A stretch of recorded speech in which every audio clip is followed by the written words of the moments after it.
Good morning, Sarvodaya Namaskar बच्चों. Once again, I'm in front of you to teach you some special topic from English grammar. Special topic आज के class का क्या है? Conjunction. Parts of speech में parts of speech आपने सबसे पहले स्टार्ट किया था. पार्ट्स ऑफ स्पीच में आपने नाउन पढ़ लिया, प्रोनाउन पढ़ लिया, वर्ब पढ़ लिया, एडवर्ब पढ़ लिया, एडजेक्टिव पढ़ लिया, प्रीपोजिशन पढ़ लिया. ठीक है, 6 पार्ट आपने पढ़ लिया. जो पार्ट्स ऑफ स्पीच की 8 काइंड होते हैं उसमें से 6 पार्ट आपने पढ़ लिया. उसका 7th नंबर पार्ट है, 7th नंबर काइंड है कंजंक्शन. और आज के लेसन में, आज के इस क्लास में कंजंक्शन के बारे में पढ़ेंगे आप लोग.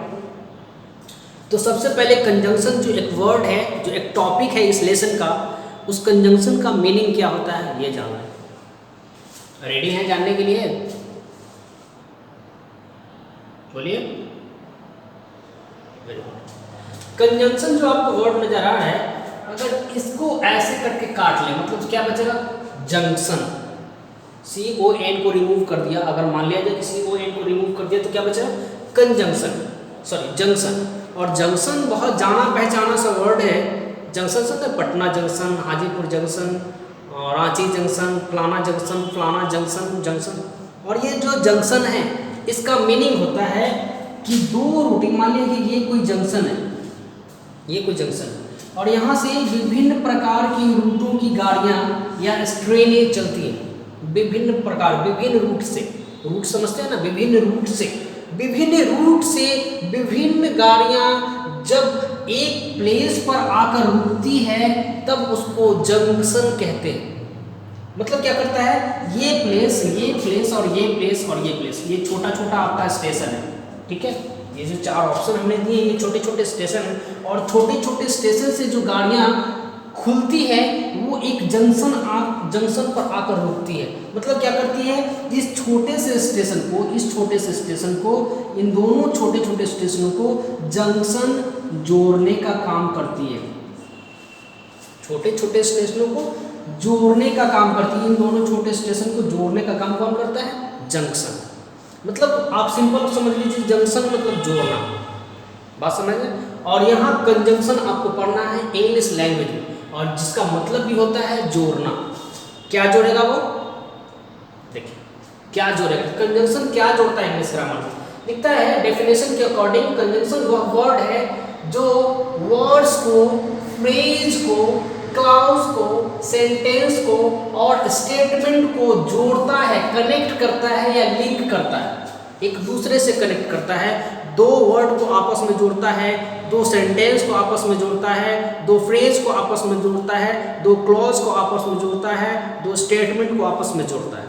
और आपस में यही जोड़ने की जो काम है इसी को कंजंक्शन कहते हैं. बात समझ लीजिए. दूसरी भाषा में समझ लीजिए कि कंजंक्शन बना है कंजॉइन नामक वर्ड से. कंजॉइन इसका बेस फॉर्म. कंजॉइन का मतलब भी होता है जोड़ना, और इस कंजॉइन नामक वर्ड से कंजंक्शन को बनाया गया है. समझ रहे हैं? मतलब कंजॉइन मतलब जोड़ना, तो इसका मतलब भी जोड़ना. बात टॉपिक क्लियर हो रही है? कंजंक्शन का मतलब समझ में आ रहा है? अब बात रही कि डेफिनेशन आपको तो याद करने पड़ेंगे. खैर आपका उम्र नहीं है आपको कंजंक्शन डेफिनेशन याद करने की, बस यहाँ पे खोपड़ी में स्टोर करके रखने की जरूरत है. आपको एग्जाम में कंजंक्शन का डेफिनेशन नहीं पूछेगा, व्हाट इज कंजंक्शन आप जवाब दीजिए, ये नहीं पूछेगा. लेकिन एज ए स्टूडेंट आपको याद रखना चाहिए कि कंजंक्शन एक्चुअली में कहते हैं किसको है और उसका क्या डेफिनेशन होता है, याद रखना चाहिए. लेकिन एग्जाम में डेफिनेशन नहीं पूछा जाता है. ठीक है, आगे बढ़ते हैं. तो बताता है कि कंजंक्शन के 3 पार्ट होते हैं. कहीं कहीं आपको 2 पार्ट पढ़ाएगा, कहीं कहीं आपको 2 पार्ट पढ़ाएगा. 2 पार्ट पढ़ाएगा मतलब कहने का मतलब आपका जो स्टैंडर्ड 9-10 का जो स्टैंडर्ड है उसमें 2 पार्ट पढ़ाए जाते हैं कंजंक्शन. लेकिन आप इस क्लास में आज पढ़ेंगे 3 पार्ट्स. कितने पार्ट्स? 3 पार्ट्स. सबसे पहले देख लीजिए कोऑर्डिनेटिंग कंजंक्शन, कॉरलेटिव कंजंक्शन और 3rd नंबर है सबऑर्डिनेटिंग कंजंक्शन. बात समझ रहे? मतलब आपके स्टैंडर्ड के हिसाब से ये 2 पढ़ाया जाता है और ये तीसरा नहीं पढ़ाया जाता है. बात समझ गए? अब इस तीनों को पढ़ेंगे आज के वीडियो में. पढ़ने से पहले जरा बोर्ड साफ कर लेते हैं.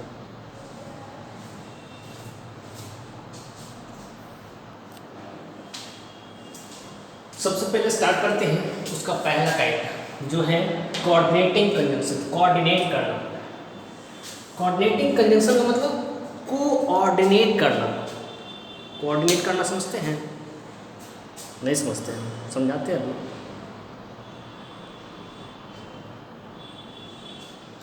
कोऑर्डिनेट करना मतलब सेम वर्क को सेम कैटेगरी को सेम रैंक को आपस में कनेक्ट करना, आपस में जोड़ना। बात समझ रहे हैं? सेम को आपस में जोड़ना, सेम रैंक को या सेम कैटेगरी को, सेम स्ट्रक्चर को। जैसे मैं बता दूं, इसका मतलब यहाँ पे to join same category, same category मतलब समझते हैं ना कि इधर में नाउन है तो इधर भी नाउन होना चाहिए और तब इन दोनों को जोड़ेगा। इधर में प्रोनाउन है और इधर में प्रोनाउन है तब इन दोनों को जोड़ेगा। बात समझ रहे हैं? यस और नो? इधर में स्टेटमेंट है और इधर भी स्टेटमेंट होना चाहिए। मतलब दो जो भी चीज को ये जोड़ता है, कोऑर्डिनेशन कंजंक्शन जिस वर्ड को, जिस फ्रेज को, जिस स्टेटमेंट को वो जोड़ता है, वो दोनों तरफ जो जोड़ रहा है वो दोनों सेम काइंड का होना चाहिए, सेम स्ट्रक्चर का होना चाहिए। सेम स्ट्रक्चर समझते हैं ना? जैसे मैं बता दूं, एग्जाम्पल के तौर पे बता दूं। देखिए यहाँ पे है राम, इसको जोड़ने के लिए क्या करते हैं? राम एंड श्याम लिखते हैं, राम एंड श्याम लिखते हैं। तो ये कोऑर्डिनेटिंग कंजंक्शन है, आप यहाँ पे देख पा रहे हैं एंड, ठीक है? एंड कोऑर्डिनेटिंग कंजंक्शन होता है और इस कोऑर्डिनेटिंग कंजंक्शन के हेल्प से हमने राम और श्याम को क्या किया? आपस में कनेक्ट करा दिया, आपस में जोड़ दिया। अब जैसा मैंने अभी थोड़ा देर पहले ही बताया था कि ये जो कोऑर्डिनेटिंग कंजंक्शन है ये सेम कैटेगरी को, सेम रैंक को, सेम स्ट्रक्चर को आपस में ऐड करता है। मतलब नाउन एक नाउन को दूसरे नाउन से कनेक्ट करता है, एक प्रोनाउन को दूसरे प्रोनाउन से कनेक्ट करता है, एक स्टेटमेंट को दूसरे स्टेटमेंट से कनेक्ट करता है, एक फ्रेज को दूसरे फ्रेज से कनेक्ट करता है। वही आप यहाँ पे देख रहे हैं, एक नाउन को दूसरे नाउन से कनेक्ट कर रहा है, एक नाउन को दूसरे नाउन से कनेक्ट कर रहा है। बात समझ रहे हैं? यही। अब ये स्टेटमेंट की बात है, Ram is good but he is माइजर। ये देखिए, राम अच्छा है, राम अच्छा है लेकिन कंजूस है। राम अच्छा है लेकिन कंजूस है। अब यहाँ पे ये देखिए, ये बट है, यहाँ पे आप देख सकते हैं ये बट कोऑर्डिनेटिंग कंजंक्शन के पार्ट है। बट आप सेम स्ट्रक्चर की बात मैंने की थी। स्ट्रक्चर जैसे आप लोग पढ़ते हैं subject plus verb plus object, ये स्ट्रक्चर इंग्लिश ग्रामर में पढ़ते हैं। तो ये देखिए, ये सेम स्ट्रक्चर और सेम स्ट्रक्चर, ठीक है? सेम स्ट्रक्चर को एक दूसरे से ये जोड़ रहा है। कौन जोड़ रहा है? और सेम स्ट्रक्चर से जोड़ने वाले दो वर्ड को, दो सेंटेंस को, दो फ्रेज को, दो क्लॉज को कोऑर्डिनेटिंग कंजंक्शन कहते हैं। बात समझ में आ रही है? डेफिनेशन नहीं पढ़ना इसका, यहाँ पे सेट करके रखना कि कोऑर्डिनेटिंग कंजंक्शन किसको कहते हैं। मान लिया आपके एग्जाम में इस तरह का क्वेश्चन दे दिया और क्वेश्चन देने के बाद वो आपसे पूछ रहा है कि इसमें जो कंजंक्शन लगे हैं वो कौन सा कंजंक्शन लगा है, तब आप कैसे बताएंगे? स्टोरी यहाँ रहेगा तभी तो बताएंगे। तब आप वहाँ पे आइडिया लगाएंगे, अपने दिमाग पे फोर्स डालेंगे कि जब दो नाउन को या दो प्रोनाउन को, दो स्टेटमेंट को, दो फ्रेज को, दो क्लॉज को आपस में जोड़ता है, मतलब दोनों तरफ सेम कैटेगरी हो, दोनों तरफ सेम रैंक हो, दोनों तरफ सेम स्ट्रक्चर हो, और उस सेम स्ट्रक्चर को, सेम नाउन को, सेम प्रोनाउन को जब कोई कंजंक्शन जोड़ता है तब उसको कहते हैं कोऑर्डिनेटिंग कंजंक्शन। बात क्लियर है? चेक करिए, आप समझ गए आप कोऑर्डिनेटिंग कंजंक्शन क्या है। तो मैं बता दूं, कोऑर्डिनेटिंग कंजंक्शन समझने के बाद कोऑर्डिनेटिंग कंजंक्शन कितने तरह के होते हैं। कोऑर्डिनेटिंग कंजंक्शन जितने भी तरह के आपके ग्रामर बुक में है वो सारा मैंने यहाँ पे लिख दिया है। 1 2 3 4 5 6 7 तरह के कोऑर्डिनेटिंग कंजंक्शन होते हैं, जिसको ग्रामेरियन ने शॉर्ट में याद करने के लिए, शॉर्ट में जानने के लिए ये फैन बॉय नाम कर दिया। फैन बॉय मतलब इस फैन बॉय ये कोई वर्ड क्रिएटेड नहीं है। इस फैन बॉय को आपको याद रखना चाहिए, और इसको जब याद रखेंगे तो आप कोऑर्डिनेटिंग कंजंक्शन को याद रखते हैं। मतलब फैन बॉय आपको अगर याद है तो समझ लीजिए आपको कोऑर्डिनेटिंग कंजंक्शन भी याद है, क्योंकि फैन बॉय से ही कोऑर्डिनेटिंग कंजंक्शन बनाया गया है। ये आप यहाँ से देख सकते हैं, ये भी पूरा का पूरा फैन बॉय लिखा हुआ है, देख लीजिए FANDOYS फैन बॉयज लिखा हुआ है, ठीक है। और इस फैन बॉय से कितने कितने कंजंक्शन हो देखिए, F for A for and, N for not, B for but, O for or, Y for yet, S for show। मतलब आपको इन सारे कोऑर्डिनेटिंग कंजंक्शन को याद रखने का आसान तरीका है ये वाला फैन बॉयज। फैन बॉयज याद रखें, और जैसे फैन बॉयज A फॉर क्या था, फॉर, A फॉर क्या था, एंड, N फॉर क्या था, नॉट, B फॉर क्या था, बट, O फॉर क्या था, और, Y फॉर क्या था, येट, S फॉर क्या था, शो। याद हो क्या? बस समझ रहे, बहुत आसान तरीका, सिंपल सा कॉन्सेप्ट है कि आपको कोऑर्डिनेटिंग कंजंक्शन को याद करने के लिए बस इस वर्ड को याद रखना पड़ेगा, और इस वर्ड के अनुसार सबको पुट कर दीजिए, जैसे हमने यहाँ पे पुट कर दिया। कोऑर्डिनेशन कंजंक्शन क्लियर हो जाएगा। अब आप कोऑर्डिनेटिंग कंजंक्शन के सारे को जान चुके हैं, तो इसका यूज क्या है ये आगे बताएंगे। इसके बाद चलेंगे कोऑर्डिनेटिंग के बाद कौन सा में, सब ऑर्डिनेटिंग कंजंक्शन, ठीक है। सब ऑर्डिनेटिंग कंजंक्शन को समझा लेंगे, फिर उसके बाद चलेंगे कोरिलेटिव कंजंक्शन, और जब तीनों कंजंक्शन को हम समझा लेंगे फिर आपको उसका पर्टिकुलर यूज बताएंगे, ठीक है।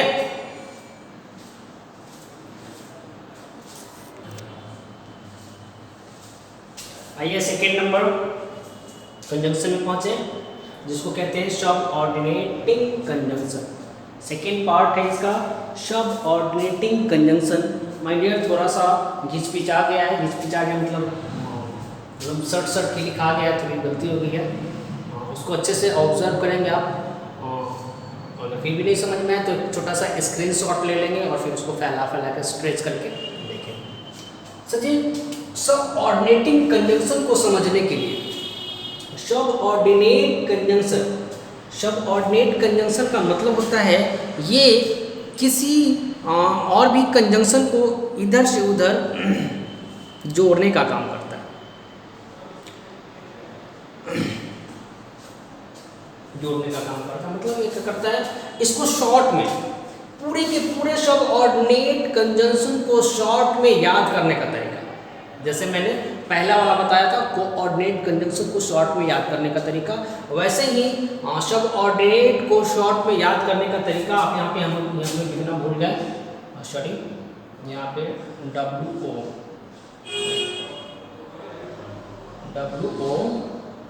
A ऐसे कर सकते हैं।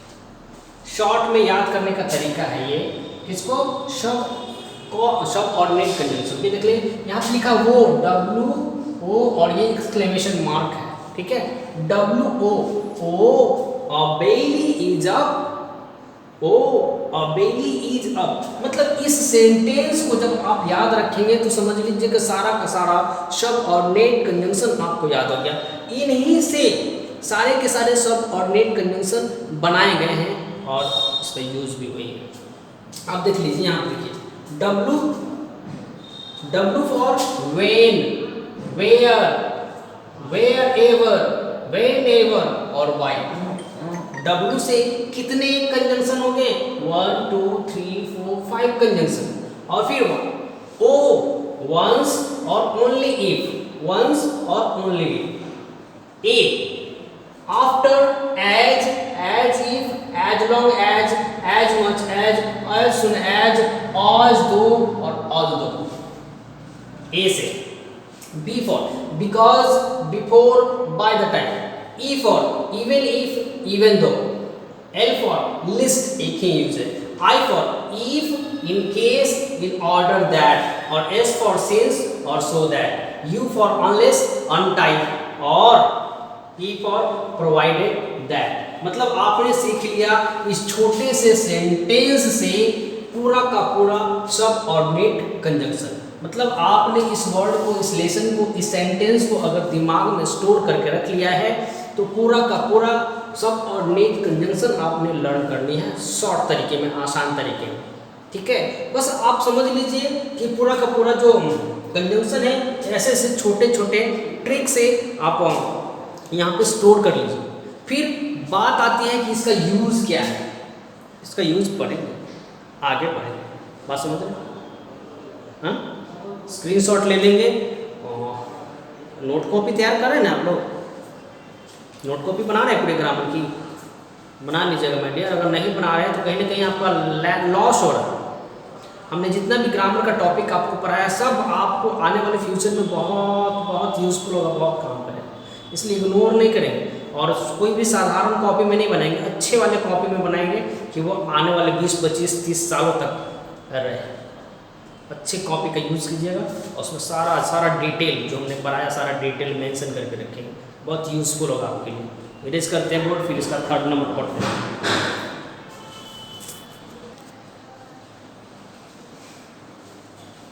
Let us study the 3rd number conjunction, that is correlative. correlative मतलब समझते हैं, इसमें 5 तरह के कंजंक्शन होते हैं। कितने तरह के? 5 तरह के कंजंक्शन पढ़ने होते हैं, जिसको शॉर्ट में कैसे याद रखें? शॉर्ट में ऐसे याद रखेंगे कि ये जो आपका कॉर्लेटिव कंजंक्शन है वो चुनने के लिए बोलता है। चुनना मतलब समझते हैं ना, मतलब बहुत सारा ऑप्शन है आपके पास और बहुत सारे ऑप्शन में आपको चुनने को मिल गया, तो आप बोलेंगे हम ये चुनेंगे, आपकी फ्रेंड बोलेगी ये चुनेंगे, आपकी और फ्रेंड बोलेंगे ये चुनेंगे। मतलब आपके पास बहुत सारा ऑप्शन है, बहुत सारा विकल्प है। ऑप्शन एमसीक्यू होता है ना, मल्टीपल चॉइस क्वेश्चन, 4 ऑप्शन होते हैं और उसमें से एक सही आंसर चुनना होता है।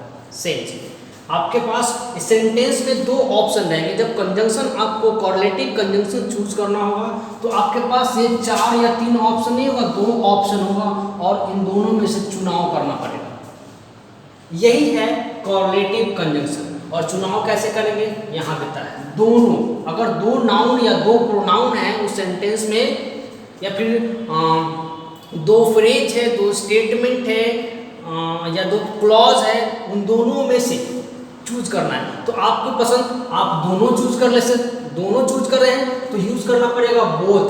मतलब both me and my friend, both देखिए, both me and my friend wanted to go to cinema. मैं और मेरा दोस्त दोनों सिनेमा जाना चाहते थे, या आप चाहते हैं, समझ रहे ना। मैं और मेरा भाई दोनों पिज्जा खाना चाहते हैं।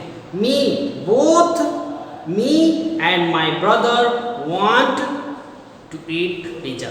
दोनों, दोनों का चुनाव करते हैं तो आपको बोथ और एंड यूज करना पड़ेगा, समझ रहे। दूसरा देखिए, not only but also. Not only but also मतलब यहाँ भी आपको 2 ऑप्शन मिलेगा और दोनों में से आपको चुनाव करना पड़ेगा। न सिर्फ या तो, न सिर्फ नॉट ओनली, न सिर्फ बट ऑल्सो या तो, मतलब not only I wanted to go to cinema but also my friend. समझ रहे हैं कि मैं ही केवल सिनेमा नहीं जाना चाहता, मेरा दोस्त भी सिनेमा जाना चाहता है। मैं ही केवल पिज्जा खाना नहीं चाहता, मेरा भाई भी पिज्जा खाना चाहता है। इस कंडीशन में आप ये लगाएंगे, not only I want to eat pizza but also my brother. बात समझ रहे हैं ना, चूज कर रहे हैं।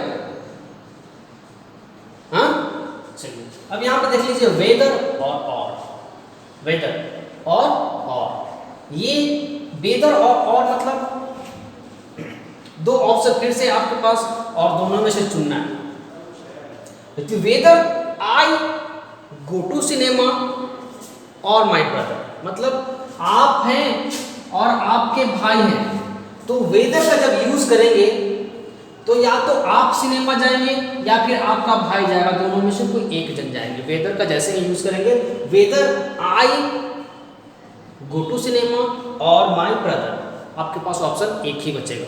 समझ रहे हैं ना? जब वेदर और सेंटेंस में आपको नजर आए, मतलब समझिए सेंस समझ लीजिए कि उसमें से एक ही ऑप्शन है और उसी ऑप्शन को उस काम को क्लियर करना है। बाकी ये सारा एग्जाम्पल सब आपको बताएंगे, एग्जाम्पल लिख लिख के बताएंगे, तब ज़्यादा क्लियर होगा। अभी फिलहाल इतना ही समझिए। 4 नंबर में ईदर और,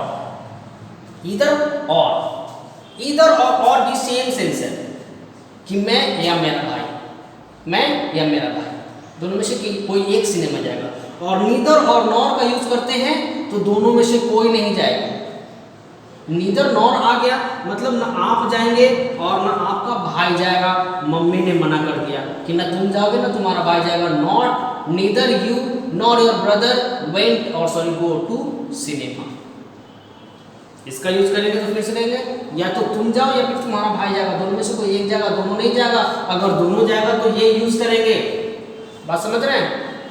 ये शॉर्ट में इसको ऐसे याद रखेंगे, दोनों, न सिर्फ या तो, या फिर न तो।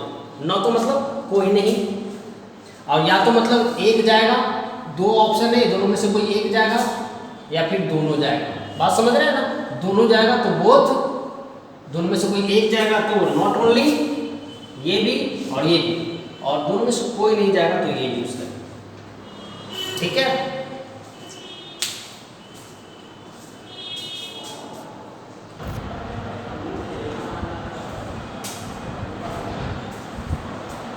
आपने इस क्लास में कंजंक्शन के 3 पार्ट पढ़े, तीनों का काइंड भी पढ़ लिया टोटल मिला। उसका ट्रिक्स और ट्रिक भी याद करने का तरीका देखिए। अब बच गया उसके यूजेज, उसका क्या यूजेज है। तो माय डियर, आप जितना भी आपने अभी पढ़ा है उसके काइंड, वो सारा आपके काम का नहीं है। अभी आपके स्टैंडर्ड के हिसाब से जो आपके लिए यूजफुल होगा वो सारा मैं बताऊंगा। ठीक है? वो सारा, लेकिन पूरा का पूरा नहीं, पूरा का पूरा आपके लिए अभी यूजफुल। बात समझ गया? उसका सारा यूज जो आपके काम का है, उसका सारा यूज अगले क्लास में करें। ठीक है? फिर मिलेंगे अगले बार। तब तक आप इसको अच्छे से नोट कॉपी में तैयार कर लीजिए, अच्छे से दिमाग में 2-4 बार रीडिंग करके अच्छे से दिमाग में स्टोर कर लीजिए। फिर मिलेंगे अगले बार। ठीक है? Goodbye.